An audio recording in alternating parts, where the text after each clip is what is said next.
Hello everyone, welcome to my channel Physics by Neetu. Today we will discuss on Doppler's effect. देखो Doppler's effect क्या है? जब भी source of sound and observer के बीच में relative motion होता है तो जो ऑब्जर्वर है जो उसको फ्रिक्वेंसी ऑफ साउंड सुनाई देती है, जो भी उसको साउंड की फ्रिक्वेंसी सुनाई देगी वो क्या होगी? डिफरेंट होगी जो एक्चुअल फ्रिक्वेंसी है साउंड की। इसे हम कहते हैं डॉपलर्स इफेक्ट। देखो फॉर एग्जाम्पल, जैसे कि मान लो यहाँ पे कोई कार है, ठीक है, इस कार में हॉर्न बज रहा है और यहाँ कोई ऑब्जर्वर है, मान लो आप यहाँ पे खड़े हुए हो, ठीक है। अब देखो जो ये कार जो है जो साउंड प्रोड्यूस कर रही है, जो उसकी फ्रिक्वेंसी है, that is called actual frequency, ठीक है। और यहाँ पर जो ऑब्जर्वर है, जैसे आप यहाँ पे खड़े हो, आपको जो साउंड सुनाई देगा जो उसकी फ्रिक्वेंसी होगी उसे हम कहेंगे एपरेंट फ्रिक्वेंसी। FO से डिनोट करते हैं हम उसको, ठीक है, उसे हम क्या कहते हैं? Apparent frequency. तो देखो जब भी इन दोनों के बीच में रिलेटिव मोशन होगा, मान लो कि जैसे कि ये वाली कार है, ये यहाँ पे खड़ी हुई है, ठीक है, और इसमें हॉर्न बज रहा है, और जो ऑब्जर्वर है जैसे आप हो वो कार के नज़दीक जा रहे हो, ठीक है। जैसे आप इस कार से नज़दीक नज़दीक इसके पास जाओगे तो आपको जो फ्रिक्वेंसी ऑफ साउंड है वो आपको क्या सुनाई देगी? ज़्यादा सुनाई देगी, है ना। और जैसे ही आप कार से क्या चले जाओगे, दूर चले जाओगे, तो आपको जो फ्रिक्वेंसी है साउंड की वो डिफरेंट सुनाई देगी, कम सुनाई देगी, है ना। तो हमें हो क्या रहा है? ऑब्जर्वर को जो फ्रिक्वेंसी ऑफ साउंड है वो एक्चुअल फ्रिक्वेंसी से क्या सुनाई दे रही है? कम और ज़्यादा सुनाई दे रही है। ये डिपेंड कर रहा है, अगर वो उसके नज़दीक जा रहा है तो उसको जो फ्रिक्वेंसी ऑफ साउंड है वो ज़्यादा सुनाई देगी, और अगर वो दूर जा रहा है उससे तो उसको कम सुनाई देगी। इसे हम कहते हैं डॉपलर्स इफेक्ट।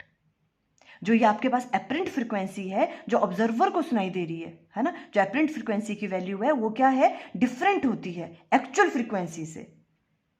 इसे हम कहते हैं डॉपलर्स इफेक्ट। देखो कैसे राइट डाउन करोगे एग्जाम में, अगर आपको आ जाता है कि डिफाइन डॉपलर्स इफेक्ट, कभी कभी ये हाफ मार्क्स में भी पूछ सकते हैं, 1 मार्क्स में पूछ सकते हैं, तो आप इस तरह से करोगे, when ever there is a relative motion between source of sound and observer, the apparent frequency of sound heard by the observer is different from the actual frequency of sound emitted by the source. जो observer है उसको जो frequency of sound सुनाई देता है वो different सुनाई देता है जो एक्चुअल फ्रीक्वेंसी ऑफ साउंड है जो सोर्स एमिट कर रहा है। इसे हम कहते हैं डॉपलर्स इफेक्ट। और एक बात तो हमें क्लियर होगी, अगर सोर्स ऑफ साउंड और जो ऑब्जर्वर है एक दूसरे के नजदीक आएंगे, है ना, तो हमें क्या फ्रीक्वेंसी ऑफ साउंड ज़्यादा सुनाई देगा, अगर दूर जा रहे हैं तो कम सुनाई देगा। क्लियर? ओके। अब देखो इसमें बहुत सारे केसेस हैं, आपने आराम से अंडरस्टैंड करना है। देखो कितने केसेस बन सकते हैं। फर्स्ट केस तो हम ये वाला ले रहे हैं कि मान लो कि जो आपके पास सोर्स ऑफ साउंड है, मान लो जो आप कार है जो साउंड प्रोड्यूस कर रही है, ठीक है, वो और जो ऑब्जर्वर है, ये चीज कार रेस्ट पे है, सोर्स ऑफ साउंड रेस्ट पे है, और जो ऑब्जर्वर है, जो आप यहां पे खड़े हो, आप नजदीक जा रहे हो, ऑब्जर्वर मूव कर रहा है, ठीक है। पहला वाला केस कौन सा ले रहे हैं हम कि ऑब्जर्वर क्या कर रहा है? कार के नजदीक जा रहा है। तो हम किसकी वैल्यू फाइंड आउट करेंगे अब कि जो एपरेंट फ्रीक्वेंसी है, जो इसको एपरेंट फ्रीक्वेंसी सुनाई देगी, FO, ठीक है, कैसी सुनाई देगी? ज्यादा सुनाई देगी एक्चुअल वाली फ्रीक्वेंसी से। एक्चुअल फ्रीक्वेंसी को डिनोट करेंगे हम FS से, है ना। FS से ज्यादा सुनाई देगी उसको बिकॉज वो नजदीक आ रहा है उसके, है ना। तो इसका फॉर्मूला हम पहले फाइंड आउट करेंगे। देखो कैसे। Case 1, when source is at rest and observer is in motion. Source किस पे है? रेस्ट पे है, और ऑब्जर्वर मोशन में है। और उसमें भी 2 केस होंगे, या तो ऑब्जर्वर उसके नजदीक आएगा या तो फिर ऑब्जर्वर उससे दूर जाएगा, ठीक है। तो इसका सब केस हम ले रहे हैं when observer is moving towards the source, वो नजदीक जा रहा है सोर्स के, ठीक है, और सोर्स रेस्ट पे है। देखो ये हम ले लेंगे सोर्स, मान लो ये कार है, ठीक है, ये रेस्ट पे है, सोर्स रेस्ट पे है, और ये ऑब्जर्वर है आपके पास, ठीक है। ऑब्जर्वर मूव कर रहा है टुवर्ड्स द सोर्स इसमें, और इसकी जो वेलोसिटी ऑब्जर्वर की वो VO वेलोसिटी से इस डायरेक्शन में मूव कर रहा है। क्लियर? ये होगी आपके पास स्पीड ऑफ ऑब्जर्वर इस डायरेक्शन में। क्लियर है? ओके। और वेलोसिटी ऑफ साउंड, जो ये कार साउंड प्रोड्यूस कर रही है, ठीक है, उसकी वेलोसिटी को हम लेंगे V से। ये आपको चीजें याद होनी चाहिए, जब न्यूमेरिकल्स आप करोगे तो आपको फिर प्रॉब्लम नहीं आएगी, ठीक है। वेलोसिटी ऑफ साउंड को हम डिनोट कर रहे हैं V से, जो भी साउंड प्रोड्यूस हो रहा है उसकी वेलोसिटी V ले रहे हैं, ठीक है, और वेलोसिटी ऑफ ऑब्जर्वर क्या है? VO। क्लियर? और ये सोर्स तो रेस्ट पे ही है। अब हमारा काम क्या है? हमें FO की वैल्यू फाइंड आउट करनी है कि एपरेंट फ्रीक्वेंसी कितनी सुनाई देगी इसको, ऑब्जर्वर को, है ना, हमें हर केस में वही चीज फाइंड आउट करनी है। देखो सबसे पहले अगर हम करें यहाँ पे बात, जो आपके पास सोर्स है, ठीक है, यहाँ पे अगर हम फ्रीक्वेंसी की बात करें कि जो साउंड प्रोड्यूस हो रहा है यहाँ पे, ठीक है, उसकी फ्रीक्वेंसी कितनी है, एक्चुअल फ्रीक्वेंसी, तो वो कैसे फाइंड आउट करेंगे, उसे हम डिनोट कर रहे हैं एफ से, और उसकी वैल्यू किसके बराबर होती है, v डिवाइडेड बाय लैम्डा, है ना।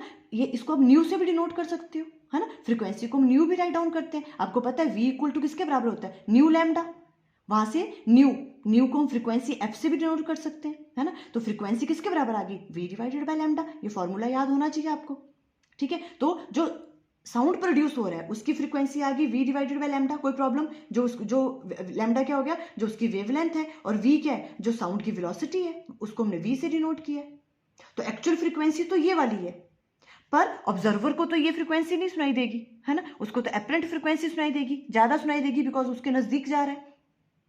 अब देखो वो निकालने के लिए, उसको निकालने के लिए क्या करना पड़ेगा, उससे डिनोट कर रहे हैं हम एफ ओ से, एपरेंट फ्रीक्वेंसी जो इसको सुनाई देगी वो क्या होगी, जितनी यहाँ पे वेलोसिटी ऑफ साउंड होगी डिवाइडेड बाय वेवलेंथ, वेवलेंथ तो सेम रहनी है, ठीक है, लैम्डा, बट वेलोसिटी देखो यहाँ पे, क्योंकि अब इसको जो सुनाई देगी, जो वेलोसिटी ऑफ साउंड होगी इसके लिए, वो तो v नहीं रहेगी, क्यों, क्योंकि वेलोसिटी ऑफ साउंड तो v है, बट ये अपने आप v नॉट वेलोसिटी से इसकी तरफ को जा रहा है, रिलेटिव मोशन हो रहा है दोनों के बीच में, तो वेलोसिटी ओवरऑल क्या हो गई, इंक्रीज हो गई, ऐड हो जाएंगी ना वेलोसिटी से। देखो ये इस वेलोसिटी से साउंड इस तरफ को आ रहा है, और ये इसके नजदीक जा रहा है वी ओ वेलोसिटी से, जो ऑब्जर्वर है ना, तो वेलोसिटी ओवरऑल क्या हो जाएगी, यहाँ पे v plus V O add हो जाएंगी, ये क्लियर हो रही है वाली चीज, ठीक है। अब देखो जो आपके पास फ्रीक्वेंसी है, एपरेंट फ्रीक्वेंसी एफ ओ, वो क्या होगी, वेलोसिटी डिवाइडेड बाय लैम्डा, पर वेलोसिटी की वैल्यू होगी अब v plus V O divided by lambda, wavelength तो उतनी रहेगी साउंड की, क्लियर ये वाली बात, ओके। अब लैम्डा की वैल्यू आप यहां से राइट डाउन कर लो एफ एस के, क्योंकि हमें फॉर्मूला उस तरह से राइट डाउन करना होता है, ठीक है। तो यहां से लैम्डा की वैल्यू क्या आ जाएगी, v divided by F S, और ये वाली वैल्यू यहां पुट करेंगे तो देखो एफ ओ के फॉर्मूले में, बिकॉज हमें मेन काम तो हमारा क्या है, हमें एपरेंट फ्रीक्वेंसी की वैल्यू कैलकुलेट करनी है हर केस में, v plus V O divided by lambda, और लैम्डा की वैल्यू क्या कही हमने, v divided by F S, तो v यहाँ पे आ गया, एफ एस इधर आ गया, ये आ गया आपके पास एपरेंट फ्रीक्वेंसी का फॉर्मूला, क्लियर। ये कौन सा था, देखो ये कब था, जब सोर्स रेस्ट पे है और ऑब्जर्वर इसके पास आ रहा है ना। तो देखो अब एक बात और क्लियर है, जैसे ऑब्जर्वर नजदीक आता है तो एफ ओ की वैल्यू क्या होनी चाहिए, इंक्रीज होनी चाहिए, है ना, बिकॉज ऑब्जर्वर क्या जा रहा है, सोर्स के पास जा रहा है, उसको ज्यादा फ्रीक्वेंसी सुनाई देगी, है ना, इट मीन इसकी वैल्यू ज्यादा होनी चाहिए एफ ओ की, और इसकी वैल्यू कब ज्यादा होगी, जब ये फैक्टर ज्यादा होगा, डायरेक्टली प्रोपोर्शनल होता है, ये बात तो समझते हो, है ना। तो देखो तभी तो v प्लस वी ओ है इधर, ये चीज ज्यादा है तभी तो ये वाली चीज ज्यादा आई है ना। तो देखो ये चीज भी यहां से प्रूव हो गई, बिकॉज आगे भी कंफ्यूजन होगा, कई जगह प्लस होगा, कई जगह माइनस होगा, है ना। तो इसलिए इस चीज पे ध्यान देना है अभी, ये चीज हमने कहा बिकॉज सोर्स ऑब्जर्वर के नजदीक जा रहा है, सॉरी जो ऑब्जर्वर है वो सोर्स के नजदीक जा रहा है ना, तो वेलोसिटी क्या होनी चाहिए, जो उसको एपरेंट फ्रीक्वेंसी है वो ज्यादा सुनाई देनी चाहिए, इसकी वैल्यू ज्यादा होनी चाहिए, और वो कब होगी, अगर ये फैक्टर ज्यादा होगा तभी तो यहाँ पे प्लस है, क्लियर, ओके। अब हम इसी में दूसरा केस ले रहे हैं, ठीक है, सोर्स किस पे है, रेस्ट पे ही है, ऑब्जर्वर अब क्या कर रहा है, सोर्स से दूर जा रहा है, अगर दूर जाएगा, है ना, दूर जाएगा तो उसको एपरेंट फ्रीक्वेंसी उसको कैसे सुनाई देगी, कम सुनाई देगी, अब दूर जा रहा है वो सोर्स से, है ना, तो इसकी वैल्यू कम कब होगी, अगर यहाँ पे माइनस आ जाए, तो देखो यहाँ माइनस लेते हैं हम सेकंड केस में, इसी के सब केस में when observer is moving away from the source, अगर वो सोर्स से दूर जा रहा है तो इसकी वैल्यू ओवरऑल कम होनी चाहिए, और ये वैल्यू कब कम होगी, जब ये वाला फैक्टर कम होगा, इस तरह से आप याद रखोगे, ठीक है। तो v minus V O divided by v into F S, ये सारे फैक्टर्स पता होने चाहिए। एफ एस क्या है, सोर्स की फ्रीक्वेंसी, सोर्स ऑफ साउंड की, है ना, जो भी आपके पास साउंड प्रोड्यूस हो रहा है उसकी फ्रीक्वेंसी है एफ एस, और v क्या है, जो भी आप साउंड प्रोड्यूस हो रहा है उसकी जो वेलोसिटी है, और वी ओ क्या है, जो ऑब्जर्वर की वेलोसिटी है, किस वेलोसिटी से वो मूव कर रहा है, क्लियर, ये दोनों केसेस क्लियर हुए, है ना। देखो जब भी अब क्या बोलेंगे हम, सोर्स रेस्ट पे है और ऑब्जर्वर मूव कर रहा है अगर, है ना, तो इस तरह का फॉर्मूला बनता है, ऊपर आता है v plus V O, v minus V O, depend करता है वो नजदीक जा रहा है या दूर जा रहा है, क्लियर, ये फर्स्ट केस हो गया। अब देखो हम नेक्स्ट केस ले रहे हैं, ये थोड़ा सा कॉम्प्लिकेटेड है, आपने बहुत ध्यान से सुनना है, ठीक है। When observer is at rest and source is in motion, अब क्या कह रहे हैं हम कि जो ऑब्जर्वर है, ऑब्जर्वर जो आप खड़े हो, आप रेस्ट पे हो और जो कार है वो आपके पास आ रही है। इसमें भी दो केस होंगे, या तो कार आपके पास आएगी या दूर जाएगी। पहले हम कौन सा केस ले रहे हैं, अगर जो सोर्स है वो आपके पास आ रहा है, तब आपको जो है एपरेंट फ्रीक्वेंसी की जो वैल्यू है, ये वाला फॉर्मूला, ये आपको कैलकुलेट करना है। देखो किस तरह से करेंगे, देखो when source is moving towards the observer.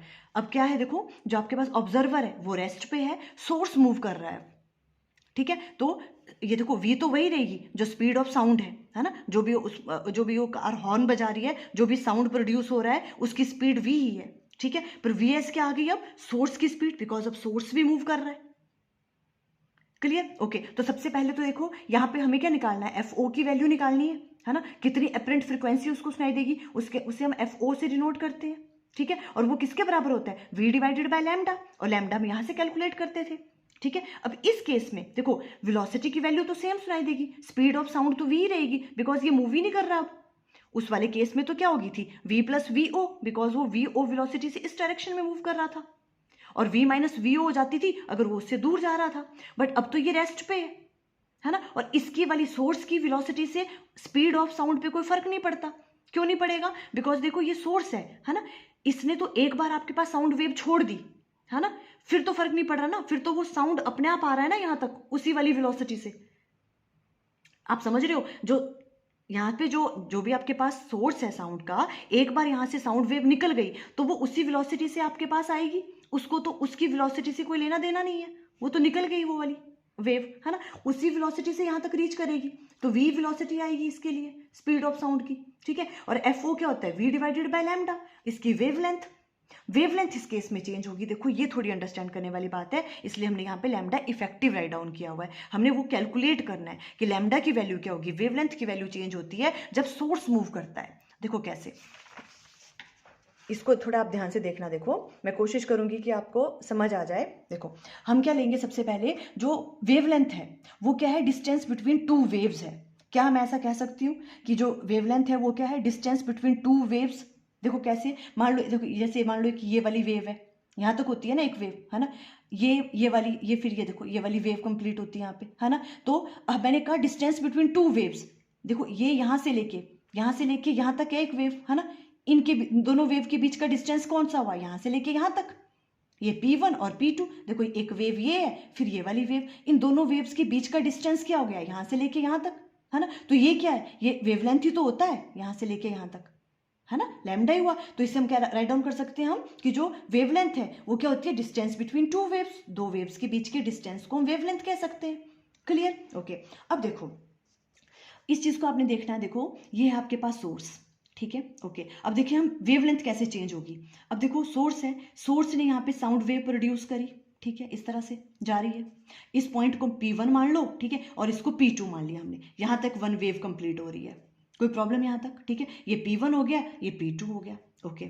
अब देखो, अब हम क्या कह रहे हैं कि कुछ टाइम के बाद, देखो मान लो T टाइम पीरियड के बाद, एक पूरा टाइम पीरियड कंप्लीट करने के बाद, मतलब जब ये पूरी की पूरी वेव, टाइम पीरियड क्या होता है, जब एक वेव को, एक साइकिल को पूरा करने में कितना टाइम लग रहा है ना, ओके। तो टी टाइम के बाद, कैपिटल टी टाइम पीरियड के बाद जो है ये वाली जो है, देखो ये वाली वेव यहाँ से छोड़ा था इसने वेव, साउंड वेव सोर्स ने, ऐसे गई है, टी टाइम के बाद ये वाली वेव कहाँ रीच कर जाएगी, देखो ये पूरी वेव यहाँ कंप्लीट हो रही है, तो आफ्टर टाइम टी ये वाली वेव कहाँ रीच कर जाएगी, यहाँ पे, कोई प्रॉब्लम, ये P1 था इसका, इस वाली वेव का स्टार्टिंग पॉइंट, ये कहाँ रीच कर जाएगा, P1 डैश पे, यहाँ पे कोई टेंशन। देखो टी टाइम पीरियड के बाद ये वेव यहाँ रीच करेगी कि नहीं, बिकॉज ये देखो पूरी वेव कंप्लीट की, टी टाइम पीरियड के बाद ये यहाँ पे रीच कर गई। क्लियर है यहाँ पे, ओके। अगर मैं कहूँ कि हमें यहाँ से लेके यहाँ तक का डिस्टेंस निकालना है, साथ में वो भी निकाल दो, अगर यहाँ से यहाँ तक रीच करी, हमें यहाँ से यहाँ तक का डिस्टेंस निकालना है, तो कैसे निकालेंगे, velocity into time, distance velocity into time होता है ना, ओके। तो वेलोसिटी कितनी है, साउंड की वेलोसिटी कितनी ली है हमने, v है ना, तो साउंड वेव की वेलोसिटी कितनी है, v, और कितने टाइम पीरियड में, t टाइम पीरियड में, तो वेलोसिटी इनटू t, ये वाला डिस्टेंस आ गया v into t। Clear, t time के बाद ये वाली वेव यहाँ पे रीच कर गई, और कितना डिस्टेंस ट्रेवल किया उसने, vt, ओके। अब देखो t टाइम के बाद ये सोर्स भी तो कहीं आगे रीच कर गया होगा है ना, वेव तो रीच कर गई आगे, यहाँ पे उसने वेव साउंड वेव प्रोड्यूस की सोर्स ने, ठीक है, वो तो वीटी टाइम के बाद यहाँ पे रीच कर गई, क्लियर हो रही है बात। बट साउंड जो आपका पास सोर्स है वो भी तो मूव कर रहा है वीएस वाली स्पीड से, उसकी स्पीड है वो वीएस है, इस बार सोर्स भी मूव कर रहा है, तो टी टाइम के बाद वो सोर्स भी तो मूव किया होगा आगे, है ना। तो मान लो वो सोर्स यहाँ पहुंच गया टी टाइम के बाद, एस डैश यहाँ पे रीच कर गया, वो इसको यहाँ से लेके यहाँ तक रीच करने में कितना डिस्टेंस ट्रेवल किया होगा इसने, वही वेलोसिटी इनटू टाइम, और वेलोसिटी ऑफ सोर्स है वीएस, और कितने टाइम के बाद किया, कैपिटल टी के बाद, तो वीएस इनटू टी आ गया यहाँ पे, ये वाला डिस्टेंस, क्लियर, ये वाला डिस्टेंस भी हमने निकाल दिया।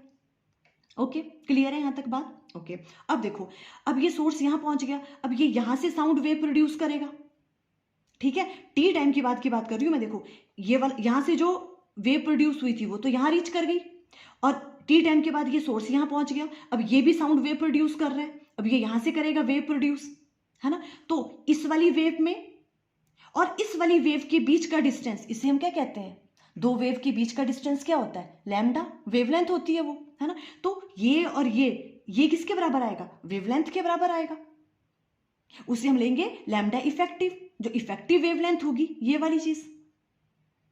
और इसकी वैल्यू कैसे कैलकुलेट करेंगे, देखो ये निकालना है मैंने डिस्टेंस अब, और ये डिस्टेंस निकाल सकते हो आप कैसे, देखो साउंड को यहां से यहां तक ट्रेवल करने में कितना डिस्टेंस ट्रेवल किया उसने, v into T, sound of जो आपके पास साउंड स्पीड ऑफ साउंड है और टी के साथ मल्टीप्लाई किया था वी टी, ये वाला डिस्टेंस, माइनस जो सोर्स भी मूव किया वी एस टी, इतना डिस्टेंस, ये वाला माइनस कर दो तो ये लैम्डा की वैल्यू निकल जाएगी वेवलेंथ की। तो लैम्डा ई की वैल्यू इस तरह से निकलेगी इस केस में, we T minus V S T. देखो ये चीज़ थोड़ी सी मुझे पता है डिफिकल्ट है अंडरस्टैंड करना, आप एक दो बार ये चीज़ अंडरस्टैंड करना कि हम किस तरह से ये चीज़ कह रहे हैं कि वेवलेंथ कैसे चेंज हो रही है। मैंने अपनी तरफ से ट्राई किया, होप आपको समझ आ गया होगा। हमने क्या कहा कि वेवलेंथ क्या है, दो वेव्स के बीच का डिस्टेंस होता है ना। इसने यहाँ से वेव प्रोड्यूस करी, है ना, ये वाली। अब हम क्या कह रहे हैं, टी टाइम के बाद ये वाली वेव यहाँ पे रीच कर जाएगी P1 डैश, ठीक है, पर ये सोर्स भी तो मूव किया होगा टी टाइम के बाद, मान लो ये सोर्स यहाँ पे पहुँच गया, ठीक है, फिर अब वो यहाँ से वेव प्रोड्यूस करेगा, है ना, तो यहाँ से वेव निकलेगी, तो इस वाली वेव में और इस वाली वेव में जो डिस्टेंस होता है उसी को तो हम लैम्डा कहते हैं वेवलेंथ। तो ये वाली वैल्यू हमें कैलकुलेट करनी थी और वो हमने इस तरह से डिस्टेंस फाइंड आउट किया, ये वाला और ये वाला, इनको माइनस किया और ये वाली चीज निकल गई यहाँ पे, क्लियर। देखो लैम्डा इफेक्टिव की वैल्यू टी हम बाहर ले लेंगे तो v माइनस वी एस आ जाएगा, ठीक है। तो यहाँ से लैम्डा इफेक्टिव की वैल्यू आ जाएगी आपके पास v माइनस वी एस, और t को हम राइट डाउन कर सकते हैं 1/fs। ये वाला फॉर्मूला पता है ना आपको, टाइम पीरियड क्या होता है, फ्रीक्वेंसी का रेसिप्रोकल, है ना, t इक्वल टू 1/fs। अभी हम किसकी बात कर रहे हैं, जो साउंड है उसकी फ्रीक्वेंसी की, तो fs वैल्यू आएगी यहाँ पे, ऐसे भी इसको राइट डाउन कर सकते हैं, क्लियर हुआ। ये लैम्डा e की वैल्यू इसमें चेंज हुई, है ना। अब देखो नेक्स्ट क्या करना है फिर हमने, अब हमें तो निकालनी थी कि ऑब्जर्वर को कितनी एपरेंट फ्रीक्वेंसी सुनाई देगी और वो किसके बराबर होगी, वेलोसिटी की वैल्यू तो सेम है साउंड की, v divided by lambda effective. Lambda effective की वैल्यू आप यहाँ पे पुट कर दो, ये आ गई लैम्डा इफेक्टिव की वैल्यू, है ना। तो ये आ गई देखो FO इक्वल टू क्या आ जाएगी, देखो ये वाली FO की value v divided by lambda E, v वैसे आ गया और लैम्डा ई की वैल्यू यहां से पुट कर लो, v minus V S, FS ऊपर चला गया, ये वाला फॉर्मूला आता है, क्लियर। और ये वाला कौन सा फॉर्मूला है, देखो जब सोर्स किस पे है, मूव कर रहा है टुवर्ड्स ऑब्जर्वर, और ऑब्जर्वर किस पे है, रेस्ट पे होता है, ठीक है। तो इस तरह से आता है यहाँ पे, जब सोर्स मूव करता है तो हम नीचे वाली चीज यूज करते हैं। और देखो अब क्या हो रहा था, सोर्स किस पे था, सोर्स जो है मूव कर रहा है, नजदीक आ रहा है ऑब्जर्वर के, है ना। तो एपरेंट फ्रीक्वेंसी कैसी सुनाई देनी चाहिए, ऑब्जर्वर को ज्यादा सुनाई देनी चाहिए, ऑब्जर्वर किस पे है, रेस्ट पे है, पर सोर्स इसके पास आ रहा है, तो FO की वैल्यू बेसिकली क्या होनी चाहिए, ज्यादा होनी चाहिए, ज्यादा सुनाई देनी चाहिए उसको। और ये चीज ज्यादा कब होगी, अब देखो इसके साथ कंपेयर करो, ये रेसिप्रोकल में है इसके साथ, है ना, ये चीज ज्यादा कब होगी, जब ये कम होगी। तो देखो तभी तो v माइनस वी एस आया, ये कम है, ये कम होगी वैल्यू, तभी तो ये ज्यादा होगी, है ना। तो देखो ये चीज याद रखनी है, जब क्या होता है, जब ऑब्जर्वर आपके पास रेस्ट पे है और सोर्स उसके नजदीक आ रहा है, ठीक है, तो यहाँ पे v माइनस वी एस होता है, क्योंकि इसकी फ्रीक्वेंसी ओवरऑल ज्यादा कब होगी, जब ये फैक्टर कम होगा, आप ऐसे याद रख सकते हो, है ना। तो v माइनस वी एस, ये वाला फॉर्मूला आपने याद रखना है। अब सेकंड इसी में केस कौन सा लेंगे हम, अगर क्या हो रहा है, देखो when source is moving away from the observer, अगर क्या हो रहा है, ये ऑब्जर्वर है ना, और सोर्स इससे दूर जा रहा है, तब क्या हो जाएगा, तब यहाँ चेंज हो जाएगा, यहाँ प्लस आ जाएगा, है ना। तो देखो इस चीज को अभी क्या आगे आगे कंफ्यूजन होता है ना कि कहाँ प्लस आना है कहाँ माइनस आना, इसलिए मैं अंडरस्टैंड करवा रही हूँ। देखो अगर अभी हम क्या कह रहे हैं, ऑब्जर्वर तो रेस्ट पे, सोर्स उससे दूर जा रहा है, दूर जा रहा है तो इसको जो अपरेंट फ्रीक्वेंसी है वो कैसे सुनाई देनी चाहिए, कम सुनाई देनी चाहिए, क्योंकि दूर जा रहा है उससे वो, है ना। इसकी वैल्यू कम होनी चाहिए। इसकी वैल्यू कम कब होगी, जब ये वाला फैक्टर ज्यादा होगा। ये वाला फैक्टर ज्यादा होता है तभी तो ये कम होगा। रेसिप्रोकल है ना ये एक दूसरे के, इन्वर्सली वेरी कर रहा है। ये चीज ज्यादा होगी तभी तो कम होगा। इसलिए जब ऑब्जर्वर किस पे है, रेस्ट पे है, और सोर्स उससे दूर जा रहा है ना, तो अपरेंट फ्रीक्वेंसी की वैल्यू ज्यादा आनी चाहिए। ज्यादा कब आएगी, जब ये फैक्टर क्या होगा, है ना, सॉरी, अपरेंट फ्रीक्वेंसी की वैल्यू क्या आनी चाहिए, कम आनी चाहिए, क्योंकि दूर जा रहा है वो उससे। ये वैल्यू कम कब होगी, जब ये चीज ज्यादा होगी। तो देखो V प्लस वी एस आ गया, ये वाली, ये फॉर्मूले आपको याद कर लेने हैं। क्लियर।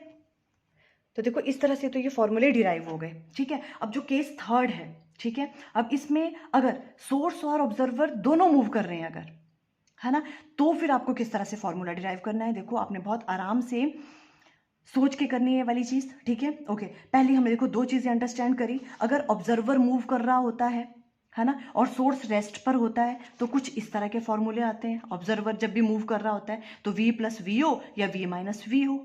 ठीक है, ये आपको पता है प्लस माइनस कब आता है। ओके, और जब ऑब्जर्वर किस पे होता है, रेस्ट पे होता है, और सोर्स उसके पास आ रहा होता है या दूर जाता है, तो कुछ इस तरह का फॉर्मूला बनता है, V प्लस वी एस या V माइनस वी एस।